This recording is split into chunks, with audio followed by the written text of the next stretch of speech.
Oh man, this is a special episode right here. Let's just get it started. I like grunting at the beginning. Wow! Welcome everyone to the Podcast Engineering Show. Oh yeah, baby. I'm Chris Curran. I produce podcasts for some medium and large companies and select business authors and all that stuff. Every week on this show, we bring you podcast production techniques on a silver platter. We literally talk shop with podcast producers, engineers, and other specialists. I have a background in audio engineering in the music business, and since I entered podcasting about 9 years ago, I've noticed a huge lack of audio skills in podcasting. And that's where this show can help, because we literally talk in depth about the audio production of podcasts. It's so helpful for everyone, editors, regular podcasters, everything. So, and here's the bonus. If you implement the best of what you learn here, your podcast will sound a lot better and you'll spend less time producing them. Because time is, Dan? Peanut butter. Time is peanut butter. Oh, forget it. That's right. Barry's here today. Hey, Barry. Yes. All right. I'm going to introduce Dan in a second. The next semester of Podcast Engineering School starts July 7th, 2020, and the one after that starts in September 2020. And so today we have the man, Dan Hughley. He's the marketing manager at Focusrite. He's an audio engineer and producer. Yes. Graduate of the Musicians Institute. He hosts the Focusrite Pro podcast. That's right. By the way, and Focusrite, if that name kind of rings a bell but might not, Focusrite is an audio company that's been around for many years. They make all kinds of great stuff, including the very popular Focusrite Scarlett interfaces, like the 2i2, Gen 3, all that stuff. So and so he hosts the Focusrite Pro podcast, which mostly you talk about music production on that one, right, Dan?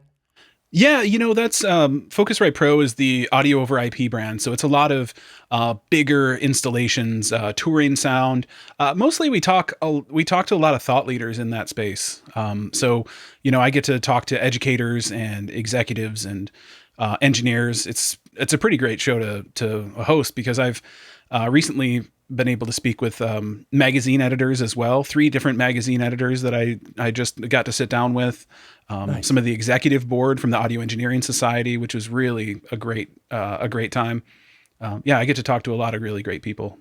That's awesome. And by the way, the Focusrite Pro podcast is the post-production and editing is done by Brian Ensminger, Podcast Engineering School graduate.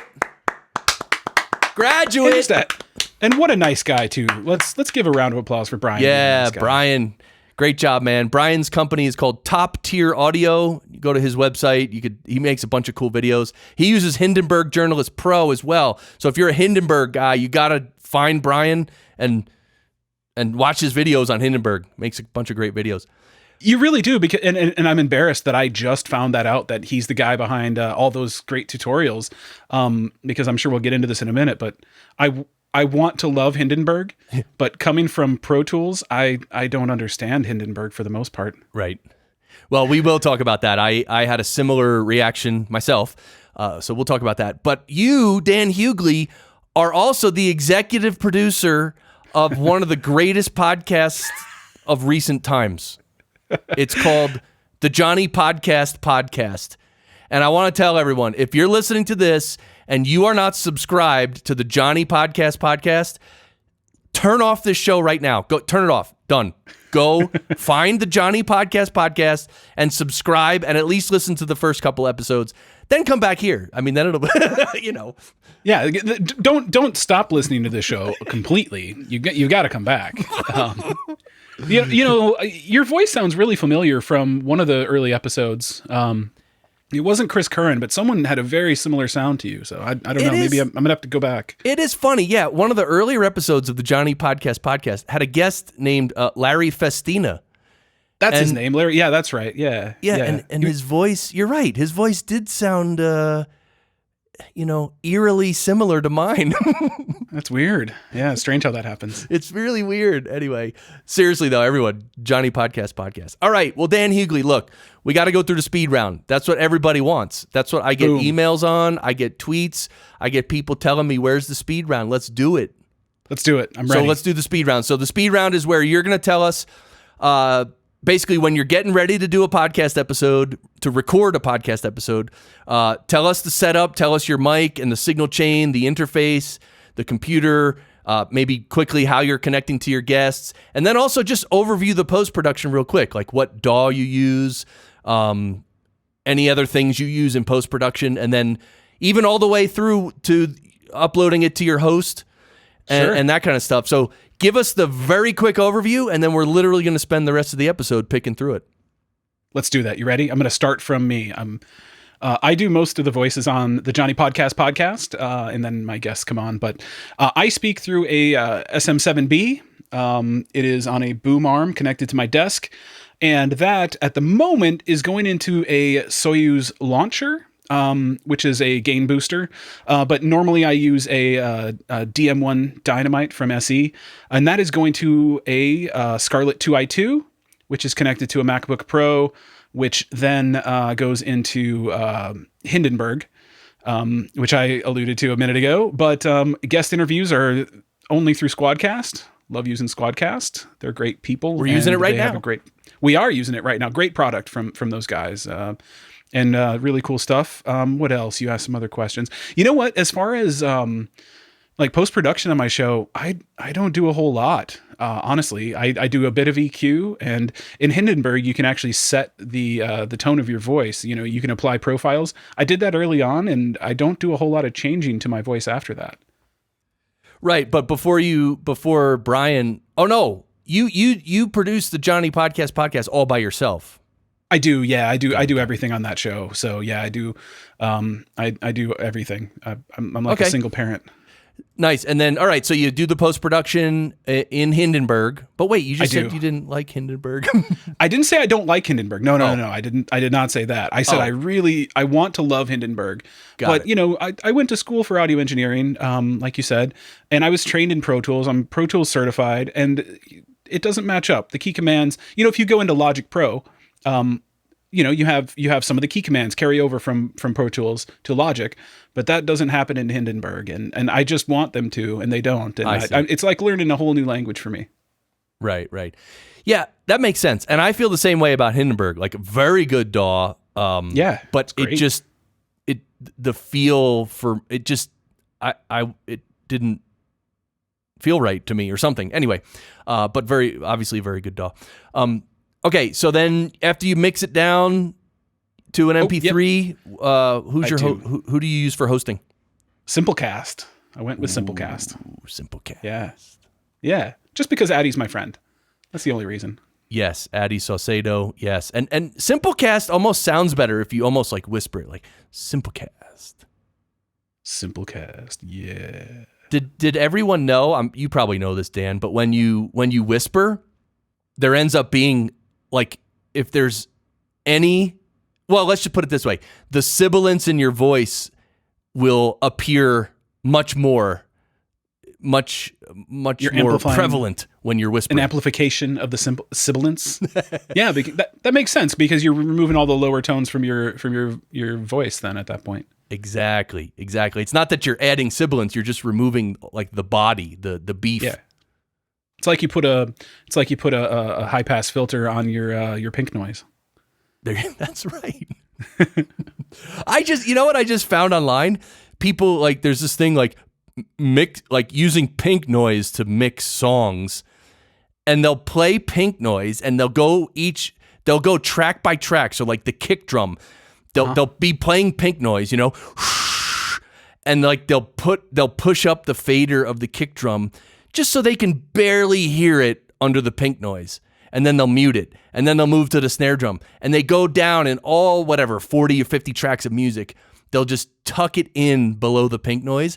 And then I guess the concept is that when you're done doing all that, you turn off the pink noise, and then the mix of the faders that's left is supposed to be a really good starting mix or something.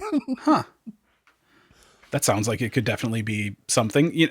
To me, that sounds like something someone read on a tutorial somewhere, and then someone else amplified that. Right. There's a lot of that in podcasting where there's just really strange information that's gotten out there. And I think that's why you started the show.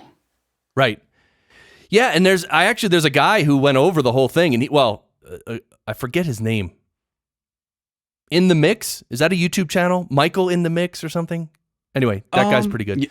Yeah. I don't recall who that is. He showed how to do it, and then in the end, he's like, you know what? He's like, first of all, this is not easy to do because it takes like 10 or 15 minutes if you have a lot of tracks. Sure. And it's really annoying listening to pink noise for 10 minutes.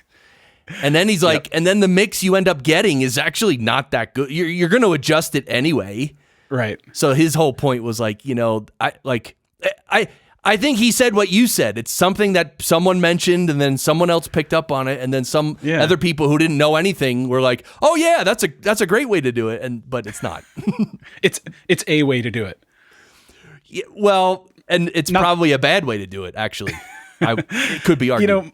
My attempt to mix when I was mixing music is kind of ground up. I'd try to get my low end in order, my rhythm tracks, and then on top of that, I would kind of mix as I go. And then when I'm at the end, I just have to do little tweaks at the end. Right. But nobody bought any records that I made, so Actually, Barry, of course, he's here with me. He just slipped me a note. He said that he has done this method with the pink noise before. Barry, you have? Okay, so Barry, when you did that, what and when you turn off the pink noise and then you got to listen to the mix that you created, what was your reaction to the mix that you heard? There's no activity, no giggle, no nothing. Well, Barry, while we have you here, what else do you need to do something like that? You're gonna need a couple of horses or a couple of mules. Got it. Okay. Anything else, Barry?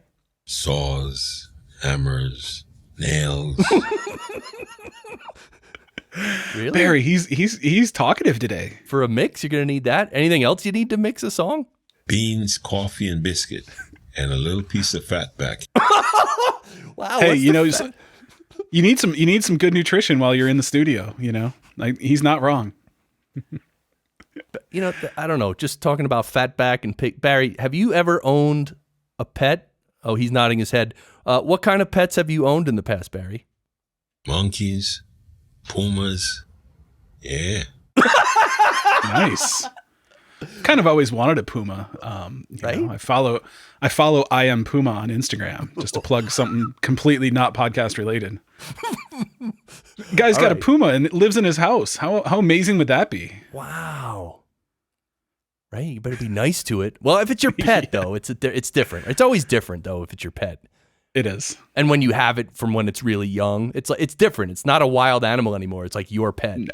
It's like a cat. You just basically have a very large cat that could someday kill you. Right. Wouldn't that be scary? Like you have like a pet tiger, and then like, you know how animals, they sometimes dream? Like they'll just be sleeping and they'll be like twitching and stuff, just like humans dream, I guess. Sure. But imagine if he had a nightmare and he woke up and he's like, roar, and then he just bit your throat. Like my dogs have dreams and they scare me sometimes, and they're 20 pounds. I couldn't imagine with a full grown tiger or any other cat. Right. All right. Well, we did the speed round, so let's go back through it. You're using an SM7B, which is obviously not very common in podcasting these days. Not a lot of people have heard of an SM7B. Not a lot of people using them. Right. And can we make the SM7B the new Blue Yeti? Like, meaning make it the new mic that everyone just buys?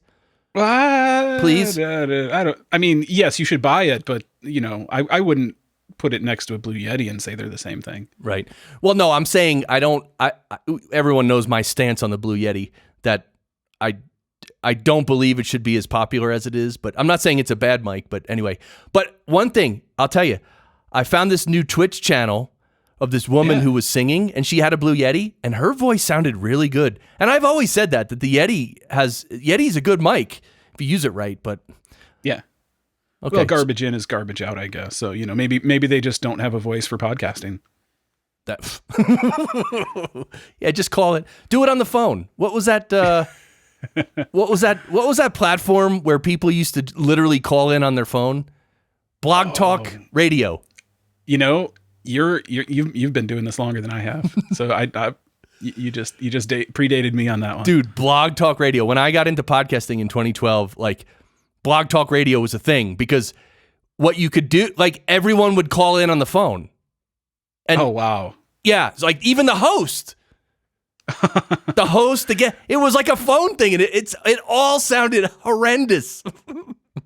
It sounded like everyone was on speakerphone with one blue Yeti in the center of the room. And then because podcasting was getting bigger, like they're like, yeah, do your podcast on Blog Talk Radio, and it was like, what? So then your podcast is going to be like just a recorded phone call. I mean, okay, you could do that, but we're kind of doing that now, but it sounds terrific. Yeah. It's come a long way in those 8 years. Yeah. Thanks to the boys at Squadcast. Zach and Rock and Vince, and the ladies. And the other Vince. Great work. The other Vince? Yeah, Vince and Vince Jr. Oh, I forgot Vince Sr. Yeah. Oh, he's the man. He's awesome. No, he's I know. Like I think I've met Vince Sr., but I don't know if I ever, if I ever knew his name. So. Oh yeah. Yeah. Anyway, I love meeting those guys at shows. All right, so you got the SM7B on a boom arm.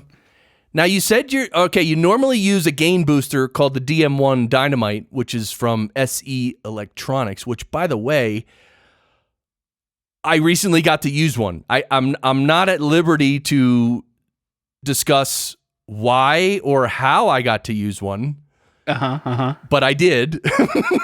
And I may have put you in touch with somebody from SE when we were at Podfest. I think you did.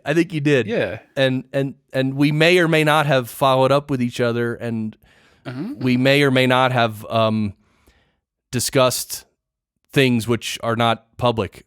Nice. I like the sound of that. But anyway, the DM1, in my test, I did a test, 29.1 dB of gain. That's what it added. They claim 29, so that's incredible. They went over spec slightly. There you go. That extra 0.1, it's just like if someone's driving in a car with all the road noise, that extra 0.1 really helps.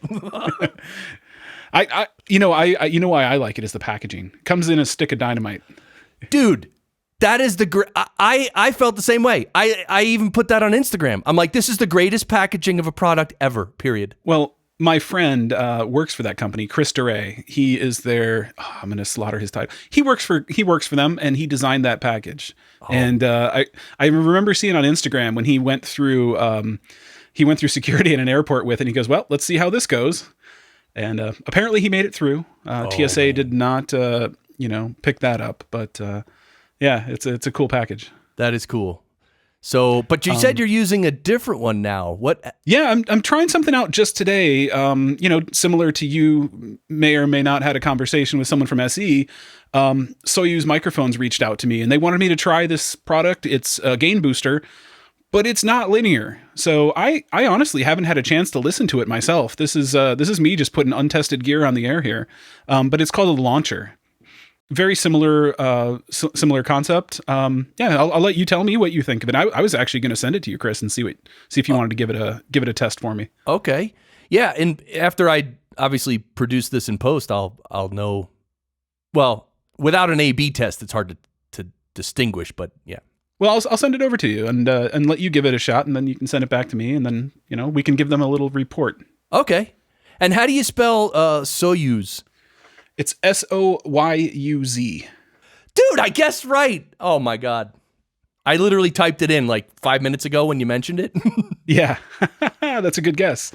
I hope I'm saying that correctly. I believe they're sounds right. I believe they're a Russian company, so I could be saying that wrong. But it's an analog device, and their whole thing is it's not linear. We're going to color your sound. That's really their whole spiel for it, because mics have gotten pretty sterile these days, and they're a microphone company, and they're more in the music business than in the podcast business. So I met them at a show, and they insisted on sending me one to try out, and here's me trying it out. Cool. All right. Well, you know what? If if you after we're done recording this episode, if you want to just record like 20 seconds with it and then 20 seconds without it, Sure. and send it to me, then I'll actually be able to listen to both and try to see if I can, hear the coloration or whatever. Can do. Anyway, and we don't have to do it today, but I'm just saying that something we could do. Okay, so the Soyuz Launcher. And is it the same form factor as the DM1?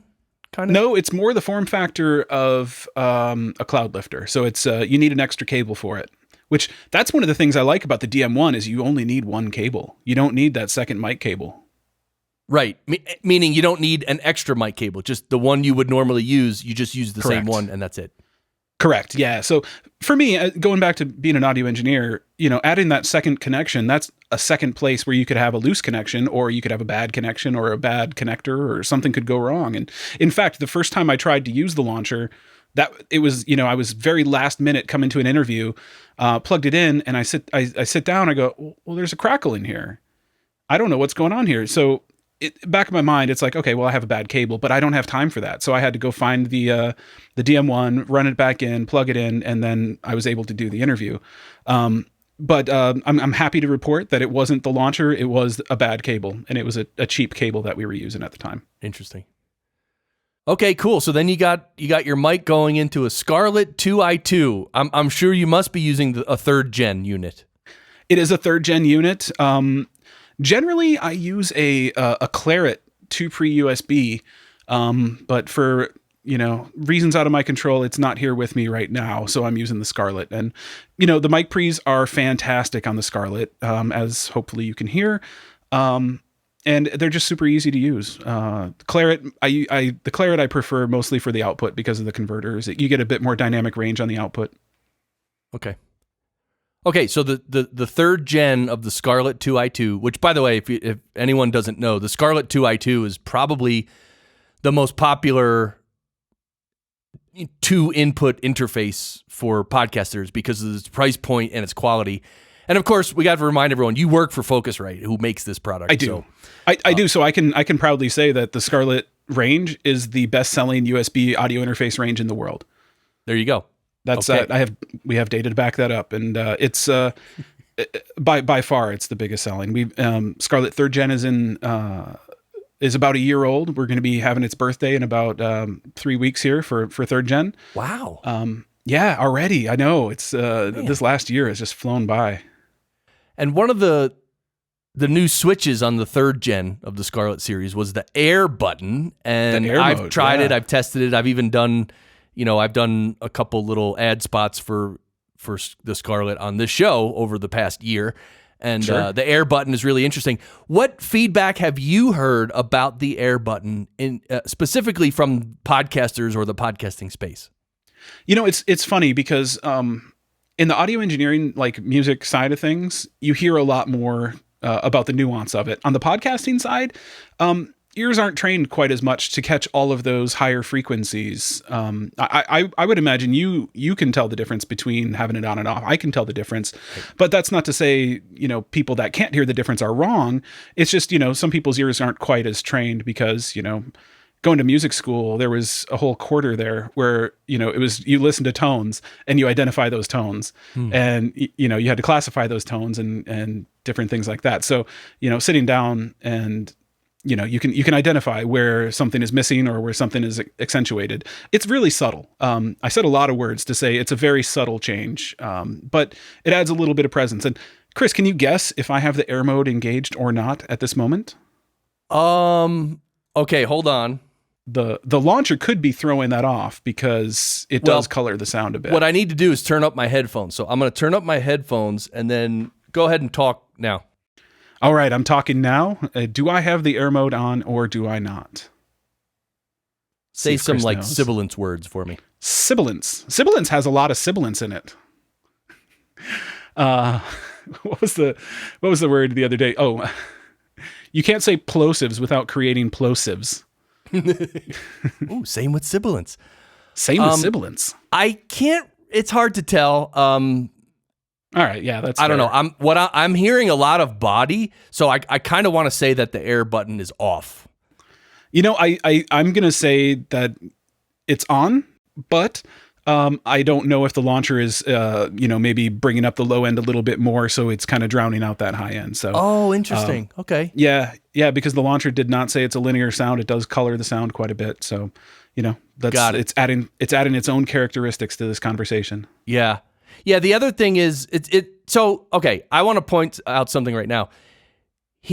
In order to hear the difference that any piece of gear makes or any setting makes, it's like you need to A/B it with when it's on versus when it's off, and then you can hear the difference.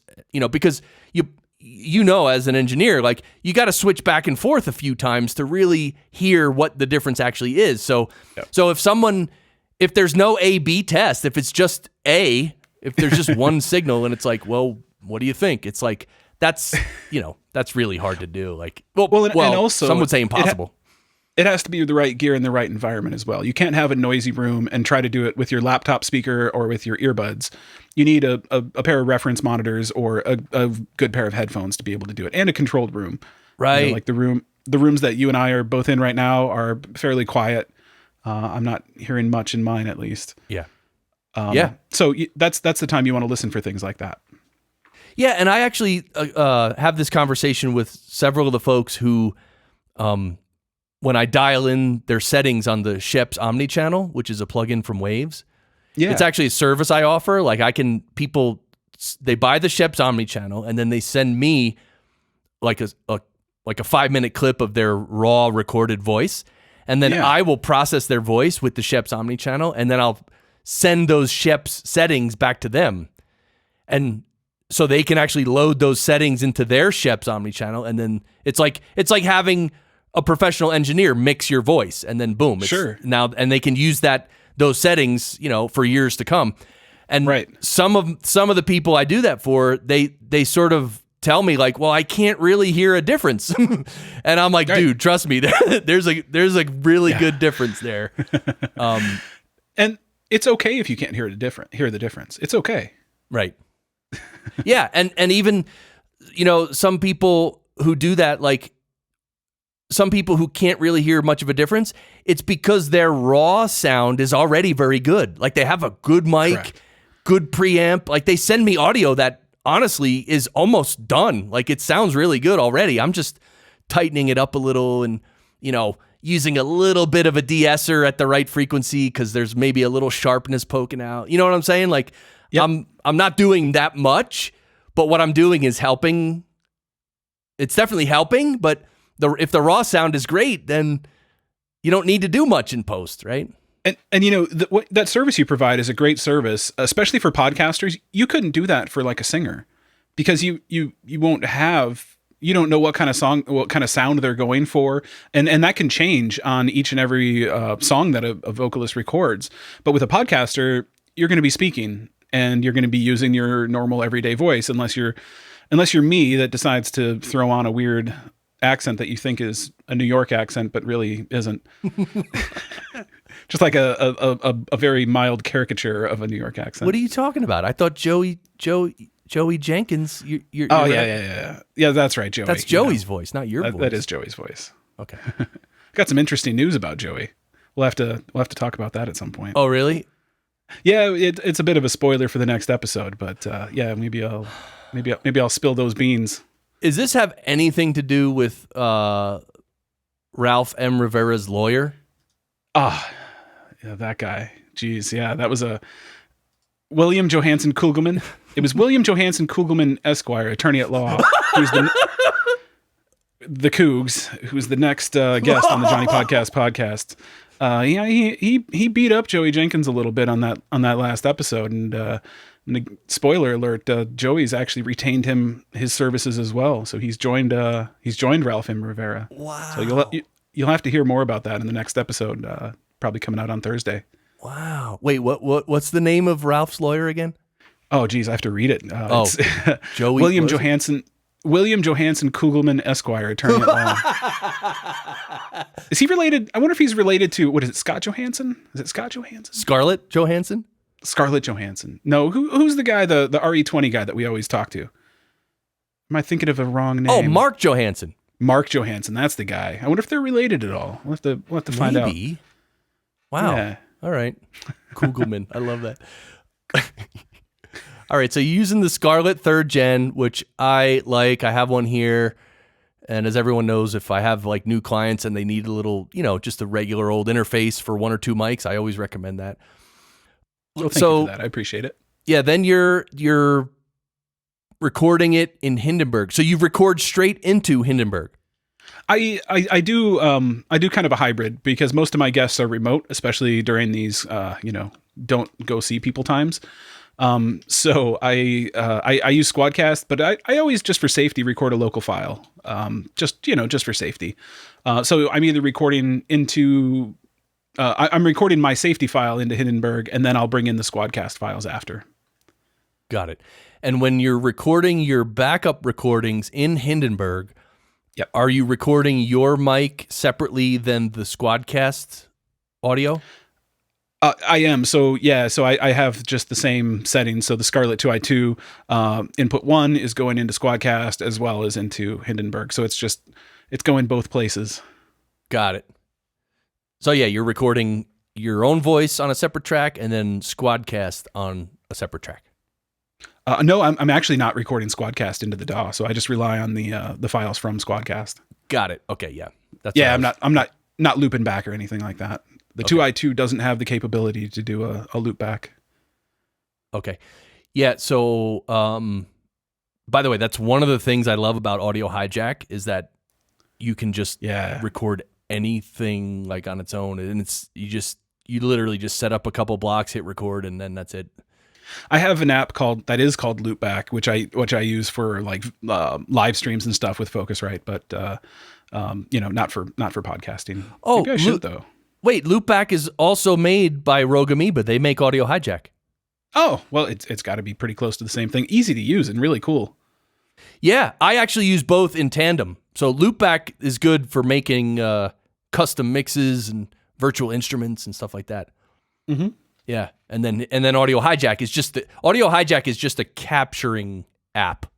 Oh, gotcha. Okay, yeah. Well, I haven't used that. You can do some routing in there too, but it's basically just a capture app. It's not a DAW or anything. Nice. So, all right. So then Hindenburg. Well, let's get into Hindenburg. Did the fact that Hindenburg only shows you the positive half of a wave, did that throw you off at first? It didn't, because we're dealing with mono tracks. It doesn't bother me really. Okay. No, it probably should, and now that you brought it up, it probably will. But no, that doesn't bother me. Yeah, it didn't bother me much either because, by the time you bring something into your DAW, like if you have to fix any audio or really look at it closely to fix minute type things, you're not going to do that in Hindenburg. You're going to do that in something like, Isotope RX7 or something. And I don't get that granular with either of the shows that I work on. Luckily, we have Brian that does it for the Focusrite Pro show, which he does a great job. He was trained well by you. But I have a suspicion that he probably had a good bit of knowledge before he came to your school. Yeah, I don't know actually. But certainly. And if not, kudos to you because you've gotten him on the track. He's got a great business he's got going there, and he's just an all around great guy. Well, he did have significant knowledge beforehand, but also here's one thing about Brian is that he's always learning, and he actually spends time learning and working and trying things, and it's because of those reasons why he just keeps learning. Like podcast engineering school was one phase of his training, and it's right. And he's he's still part of our group, and I'm still helping him.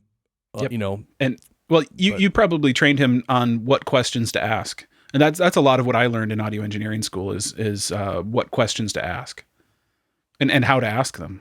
Because that's if you don't know, you don't know. If you don't know how to ask for something, then you're kind of clueless, right? And, are you talking about actual audio knowledge or like business knowledge or working with clients or something? All of the above. I learned very quickly when I was in audio engineering school that a big part of the job is being a psychologist. And just kind of, you have to manage people really well, especially if you're working with a band in a studio. You have, something that's a big difference between musicians and podcasters is you have 5 egos in a room when you have a band. With a podcaster, I don't feel like you have any. They're just, podcasters are just so pleasant to work with and just really great people, in my opinion. Well, except for Ralph, but I can't say that name. There's always one bad apple. I have a cease and desist on bringing that gentleman's name up. Oh, that's right. You can't talk about it because you're in a lawsuit with him. Pending litigation at the moment. So, yeah, unfortunately, he had to go there. He couldn't just be a gentleman and resolve things, with a conversation. He had to bring in the lawsuits. Right? He had to bring in Mr. Kugelman Esquire. Yeah. All right, Hindenburg. So all right, you bring your files into Hindenburg, and you said you use some EQ, but what else do you do in Hindenburg? I don't do a lot. Sometimes I have a very creaky chair.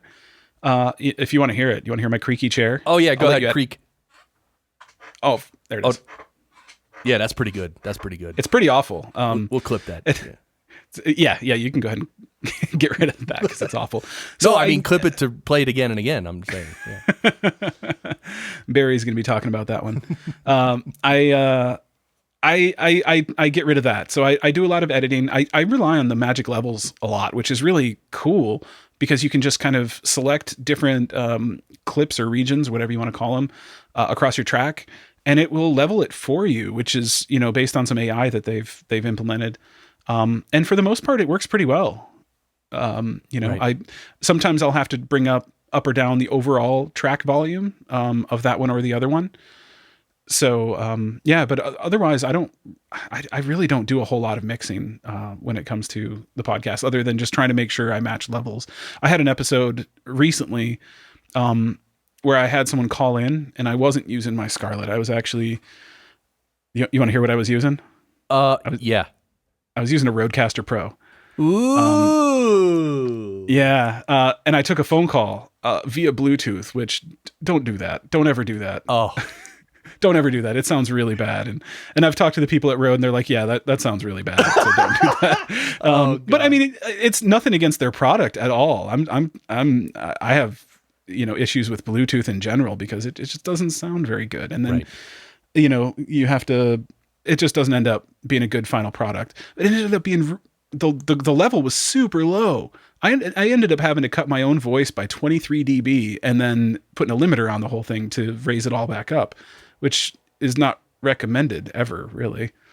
Yeah. And Bluetooth audio, I mean, it wasn't created to sound good. It was created to just be functional and all that. Right. Yeah. Yeah. And it works great for your AirPods or, you remember those things that people used to wear that stuck in their ear, their Bluetooth headsets that when you see someone now, you kind of do it's like seeing a travel agent. You're like, what is that? What are they doing? Yeah. Yeah. Oh, the little thing that it's like a thing that goes around halfway around their neck or something. No, it's like it's stuck in their ear and it has like a little bit of a microphone. It's about a 2-inch little microphone that comes out of it and it goes into their ear and you're like, oh, people still use those, huh? Oh, jeez. All right. So in Hindenburg, Hindenburg will automatically level each track to a certain LUFS level, right? It does. It kind of grabs an average, but they have a new feature that, you just hit this thing. It's called magic levels and it will break up, different parts of the conversation that are louder than others. And then it will level that against itself. So if I get talking really, really quiet right now, it'll boost that part up to match the part where I'm talking at a really normal level. That is cool. It is really cool. And Brian has a really cool video on that. Yeah. TopTierAudio.com. Yeah. Yeah. Magic levels. I like that a lot. That's very good. Cool. So my first thought was it sort of mimics what Auphonic would do. I'm not familiar with Auphonic. Oh, really? Auphonic.com, and they have some software. A lot of people use Auphonic to level their final episodes to to the proper loudness level. Got it. Okay. And See, one of the things Auphonic offers is it called leveling, or I forget the exact thing it's called, but it's something about leveling, and that's what it does. It's like if someone starts talking really softly, it'll boost that up to bring it up to the level, close to everything else. It's almost like a compressor, except just with an easy button. All you have to do is apply it to the track and it's done. And you can even, I forget the name of the command, but it'll, because what it does is it breaks that big, long region into little ones. And then it does the, like the adjustment on each one. And there's a selection that you can turn it all back into one big region again at the end. Oh. Or clip or whatever. What DAW are you using? I forget what you use. I use Reaper. That's right. Reaper's a good one. Yeah, Reaper's pretty cool. But but I will say about Hindenburg, like Hindenburg has specific functionality like that, like magic levels that you're talking about, that like Reaper does not have. Actually, no other DAW has that, I don't think. Well, and that's the reason I want to love Hindenburg, and I'm getting there. I have to say it's nothing against them. It's me. It's my lack of knowledge and my lack of training on their product. But the controls that they have in there, like they have a good noise reduction that's very easy to use. It's just one knob, and it basically turns down the level of the noise, and it works really well. They have a very basic compressor. They have a very basic EQ, and they have profiles that you can learn and save. Because like I was saying, your voice is going to remain fairly the same, kind of like you do with the Sheps plugin, where you give people a preset. So it's kind of just, you set your voice once, you say, yeah, I really like the sound of that. You hit learn profile and it learns it. And what it does is it looks at the EQ curve across the entire track. And then it just remembers that. And then it applies EQ and compression on the backside to make sure that you sound similar. Right. Okay, so EQ, you mentioned that you did use EQ, but now you just mentioned compression. So you're using both EQ and compression in Hindenburg? I'm not. No, I'm sorry. I have used compression in Hindenburg, but for the most part, I don't. So you're recording your mic without compression, and then you're using the magic levels in Hindenburg to sort of level it out, meaning in a broad way, but you're not using any other compression on your voice? I'm not. No, wow. No, normally I don't. I really don't.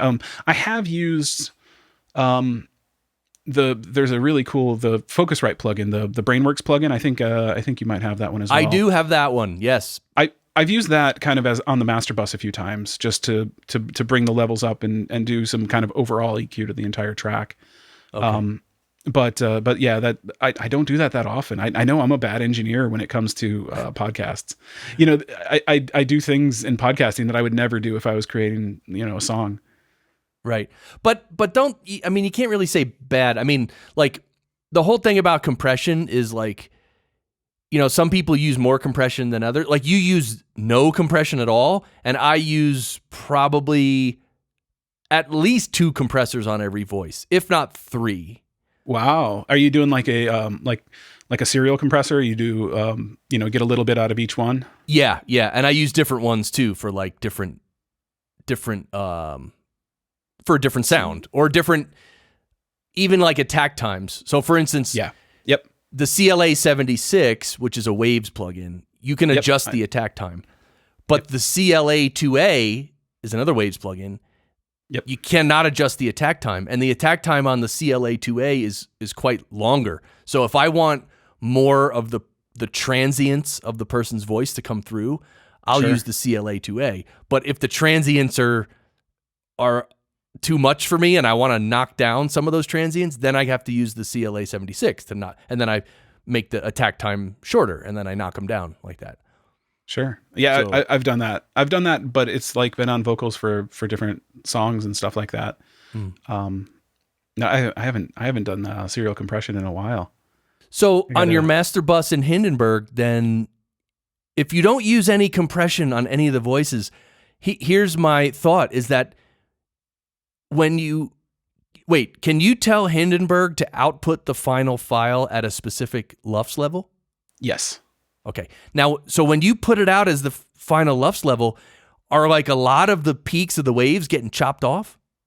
No, it actually sounds good. I put it to minus 23 LUFS, and it sounds good. Wait, minus 23. Is that right? Did I use? I don't know. No, mono's minus 19, stereo's minus 16. Oh, I don't know. I must be on the wrong one then. Okay. Yeah, it's minus 19. I'm sorry. It is minus 19. Okay. I'm sorry about that. Yeah. So, so here's my point. If you take a recording of a person's voice that has not been compressed at all, typically, if you have to jack that all the way up to minus 19, typically what's going to happen is it's going to have to boost it so much that a lot of the peaks are going to be limited, just basically chopped off, but chopped off in a nice way kind of thing.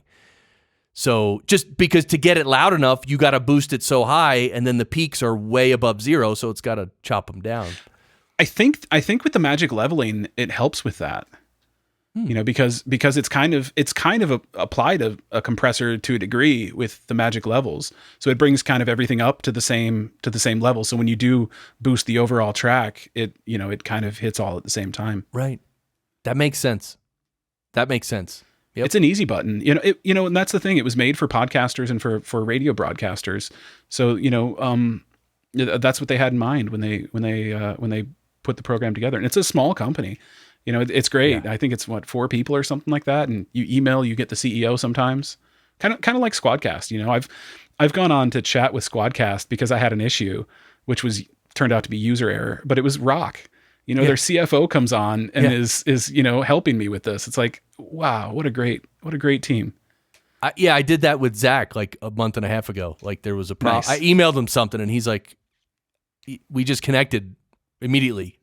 Yeah. And they're super responsive during normal business hours. Of course they all have families and sleep at night, so they're a little bit slower to respond sometimes, during those hours, but they've always been great for me. And just going through their chat, not just, I could text Zach or Rock, but I don't do that. Right. I'm not that guy. Yeah. And by the way, Nick Dunkerley from Hindenburg has been on the show before. I forget what episode. Nice. But he's great. Yeah. Yeah, he is. But that makes sense that the magic levels would also add a little bit of compression. And by the way, I just had this random thought because I think Jessica Kupferman was on the Johnny podcast. She wasn't. No, I haven't had Jess on. You haven't? No. I only know her just a little bit from emails that I've sent over there. Whoa, wait a minute. Now I'm totally bugged out, dude. Are you thinking of Lulu? Lulu did an episode. Lulu Picard? I don't know. I swear it was Jessica. No. Definitely not. Really? Yeah. Dude, I'm going to go. Dude, I know Jessica. I know her voice, and she was on the show. See, that's the thing. I don't know her voice because I've only corresponded via email. I've never met her in person. I know her from, she's a part of Podfest, right? So I've, I think she does a bunch of different things, yeah. Being a part of Focusrite, I'm one of their customers because we sponsor that event. So that's the only way I know her. But by the way, that makes sense though, because I was waiting for Jessica to drop some F-bombs and stuff, and she didn't. So maybe it really wasn't her. Yeah. I guess not. That does tend to happen from time to time on the Johnny podcast, well, especially dude, especially in the most recent episode that's coming out this week. You should ask Jessica to come on and roast Johnny podcast. Oof. I feel like that happened. She's a great roaster. She roasted what was it, Dave Jackson. That was that was one of the greatest roasts I've ever seen. You're lucky you have employees that help you break down the booth. I was at the booth breaking it down, so I never get to see that kind of stuff because they have that right at the tail end, right? They had was Dave Jackson this year or was he? No, he was last year. They didn't do it this year. That's right. They didn't. I don't know why they didn't want to do it. I think last year some people were taking it a little bit too seriously and a little bit too personal. So I kind of heard some mutterings. That's why they weren't going to do it. Right? Yeah, but I didn't see that. But yeah, people, if someone's offended, they're not going to say it or show it right there. Yeah. Right. And Chris Kremitzos, he's just a great guy and he takes everybody into account. And if someone told him that, he probably just said, okay, well, that's enough of that then. Right. Exactly. Because he doesn't want anyone ever to be offended. He's just, great event organizer and brings a lot of great people together. Yeah. And then the other thing is to do that roast. I mean, they need sponsors to pay for it, basically. And then, Right. So now you got to go out and get sponsors for things, which is not easy. No, it's not. So- And you gotta negotiate with people like me who don't want to pay for anything. That's right. Not really, but okay. So Hindenburg Profiles. So the profiles you're talking about is the EQ and the magic levels and all that, right? It is, yeah. So it even shows, it goes across your track really fast, and then it shows you an EQ curve, and you can change that EQ curve. If you're like, I don't really want to boost my 5K, or I want to boost my 5K more because I just want to be super in your face, Right. With the sibilance, you can pull that up, and you can make those adjustments and hit save, and it'll save it'll be Chris Curran's profile. And, Got it. And then forever on, that's what you do. It's the easy button moving forward. So the next episode, I literally go into a file menu and pick Chris Curran's preset, and boom, done. Well, it's on the track actually. It's right there at the track header. So you can just hit it's a little drop down menu, and you hit apply profile, and then it applies the profile. It's really quick and easy. Yeah, that is cool. And I like the fact that even though you're using magic levels, that you still listen to your voice and your guest voice, and then sometimes you said sometimes you actually bring the level of someone's track up or down slightly to make it match better. Yeah, you have to, because it doesn't compare. It only compares to itself. It doesn't compare to other tracks in your session. So sometimes you have to bring the music and the intro up and down, or your guest has to be moved up and down. But I don't do that like on a like typically you would with like automation or something like that. I do it with, the overall level, because it's kind of gone through and automated the volume for you. Right. That's a good way to say it, is like it's automatic, and, forward thinking automation on your Right. volume or your level. Yeah. Yeah. And so that made me remember the intro music for the Johnny podcast is music that you made. Tell us about that. You know what? Yeah, I did make that, and I can't believe I forgot to talk about that. Part of the Focusrite group is a company called Amplify. It's Ampify, like Amplify without the L. And it's a really cool software company that it's royalty-free music that you can create yourself. And that's what I did. And, I had never used this before. I went on, it's a web app, and I just really quickly arranged a track, and now that's my intro and outro music that I use. And it was free, royalty free, and knowing nothing about the platform itself. And I think it took me about 30 minutes, and I had something great. Well, something I don't know if I wouldn't say great. Yeah, I like it. It's something nice and simple. Something I'm okay with. Yeah, yeah. No, it has character. That's the important thing. Yeah, it's got some. It's got drums, bass, guitar. What else do you need? Yeah, and so so what you're saying, royalty free, means that if someone goes there and uses it, they have a bunch of music and sounds, and like they have a bunch of different things that you can use, and you can use any of it, and it's all royalty free. Yeah, so you don't have to worry about getting sued for using someone else's music, because it's your music. You produced it. I could give you the same 4 like instrument tracks that I used, and you could create something totally different with it. So it's really cool.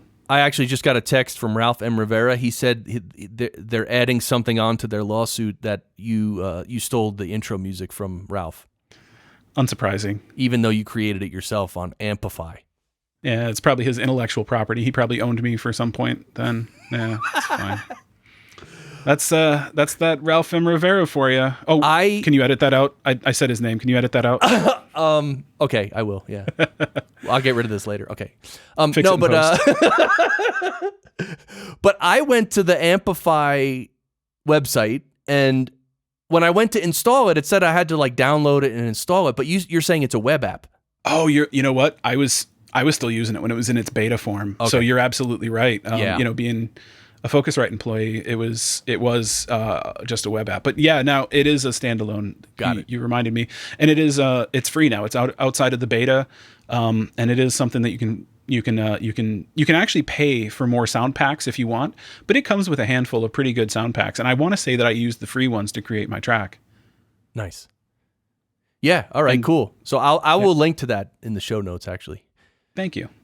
Yeah, that's cool. It's a good resource. I mean, because that's the thing, like sometimes in podcast production, it's not that you need like an intro song. Like sometimes you just want like 10 seconds of like transition music, and it And it Yeah. just it could even just be like a simple beat, doesn't it? You know what I mean? Like something really simple.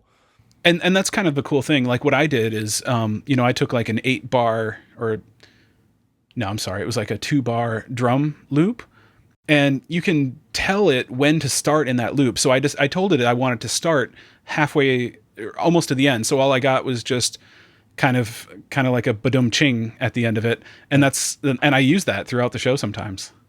Right. There you go. So yeah, it's kind of the tail end of that little clip itself.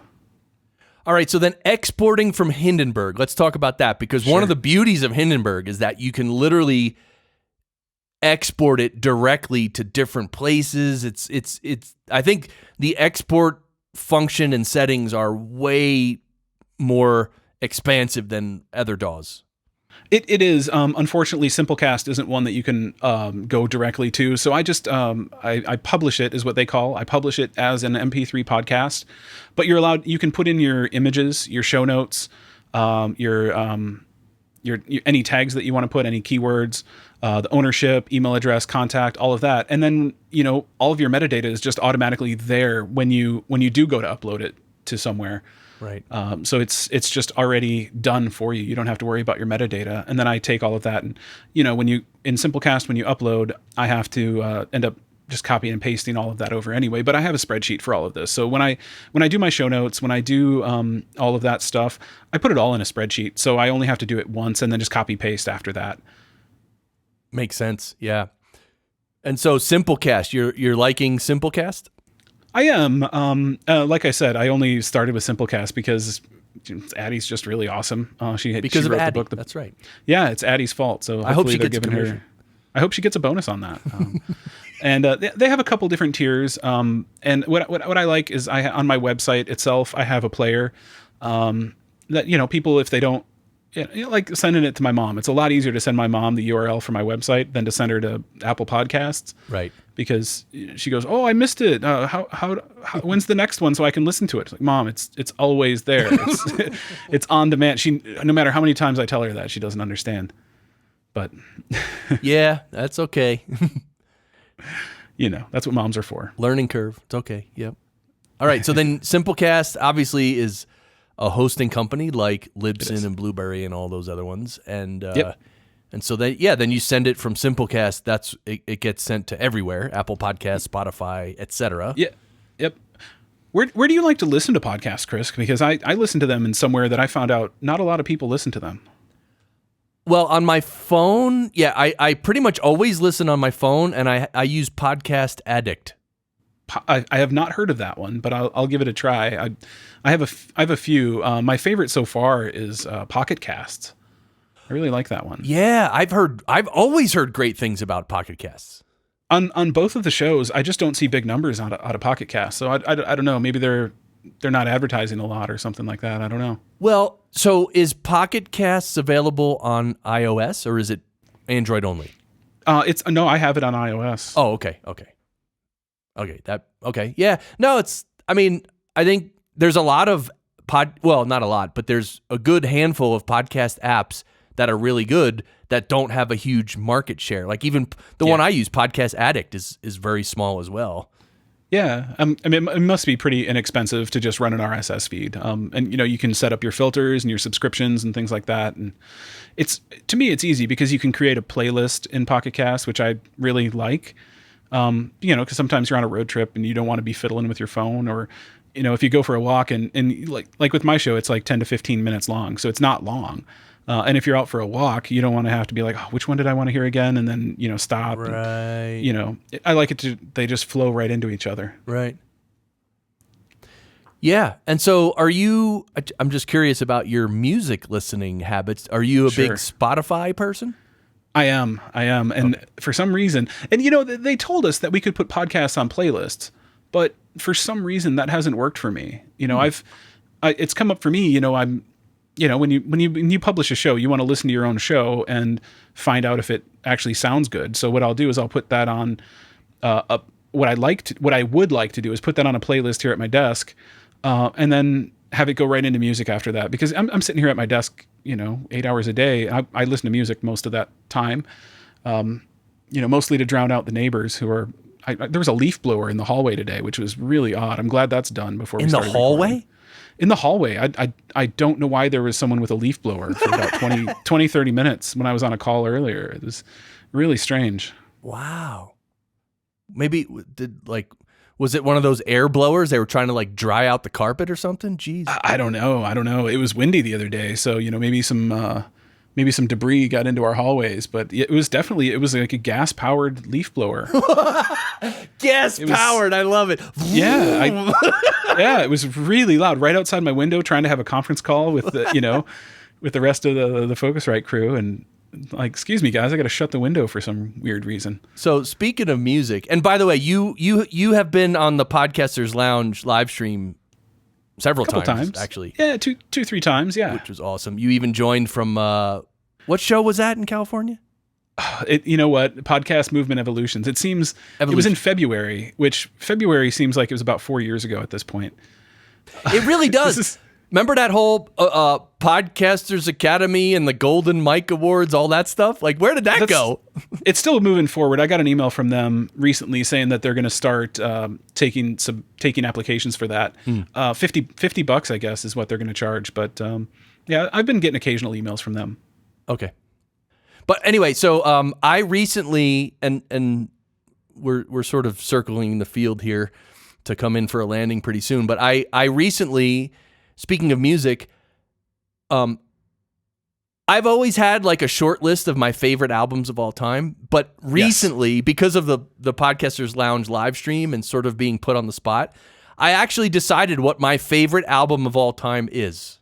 I'd love to hear that. So before I tell you, though, I want to ask you: do you have an album that you can name as your favorite of all time? That's a big question. It is. I like putting you on the spot for that, but I don't like you putting me on the spot. For okay. That anyway, well, you can answer it in the future because it takes some thinking. It takes some consideration. I could probably rattle off a top 10 pretty quickly, but I don't know which my favorite would be. But right. I think you and I have similar taste in music. We've talked about music before, so I think let's hear what you have to say, and I bet I like that album as well. All right, I'll tell you the band, and then you can guess which album. Okay. The band is Tool. Ooh, I knew it. I can tell you my favorite Tool album, and I hope it's the same with you. Okay. Undertow. Undertow is my favorite Tool album. Undertow. Okay. For sonic reasons. Okay. Yeah. Didn't who mixed that? Bruce Swedien or something? That was it was produced by great album. Yeah, Sylvia Massey produced it. And funny side note, the first studio that I interned in out of music school was the studio that was recorded in. Oh wow.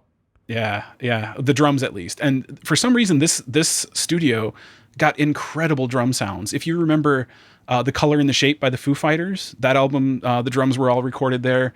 Orange County from Gwen Stefani's band. Why do I forget her band's name? Anyway.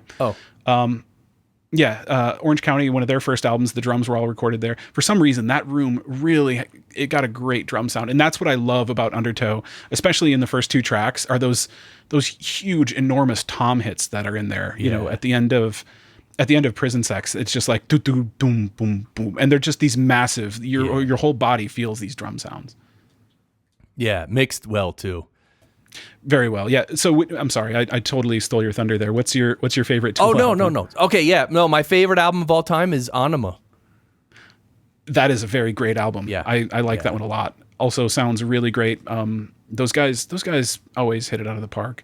Yeah, and one of the reasons that record is so great is because sonically it's almost dark. Like, yeah, it's got this low mid. It's just really beefy or something, but it's not muddy. Yeah. It's just dark or something. I don't know. You know, these days, this is very odd. That album reminds me of Dave Jackson. Really? And I was living in Cuyahoga Falls, Ohio when that album came out, and I was listening to it nonstop, and we all know that's where Dave Jackson is from. And if not, edit that out, because I just told everybody where Dave Jackson lives. Yeah, no, it's fine. I don't think he hides that. But no, I lived in Dave Jackson's town for a while there, in my early 20s, and that's when that album came out. And so now when I think of that album, for some reason, I just relate to Dave Jackson on that. But now it's going to be Chris Curran, because that's your favorite Tool album. Yeah, and my favorite album of any band. That's Period. huge. Way to go, Tool. That's what I decided. Anyway, I recently decided that. You know, and that's the thing about for me is, how do you decide? Is it something that just sounds really great, or is it something you love the songs? I'll tell you. Or both. I'll tell you how I decided.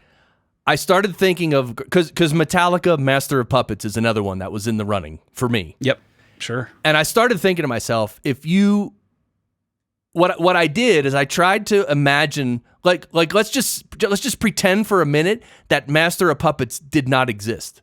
Sure, okay. It was never released. Like, so, and then the amount of negative feelings I have, like the amount of depression I feel in my heart, I'll measure that. So like if Master of Puppets never existed, that would stink. I mean, come on. But when I think about Anima, like if Anima was never made, oh dude. That's a good litmus test for it. You know, what it affected your life. And you know, it must represent a place in your, or a time or a place in your life that really meant something to you. That's really cool. Right.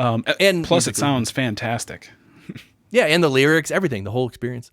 Yeah. They have some really kind of deep songs on there. And that's one that, you know, when the last album of theirs came out, you and I talked a lot. I think we had a phone call just to talk about the new album. Yeah.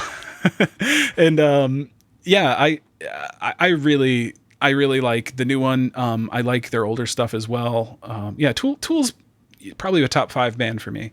Oh, really? If not top, yeah, cool. Yeah, if not top 3, and they always have been. Oh, okay. Wow, that's cool. Yeah. All right. Well, look, everyone, the Johnny Podcast. Well, first of all, the Johnny Podcast. Everyone needs to go subscribe. Check it out. You're going to hear me, Ralph M. Rivera. Well, soon. Ralph's episode's coming out, and Ralph's not on that episode though. It's his attorney. Right. It's his attorney. Wink, wink, nudge, nudge. Yeah.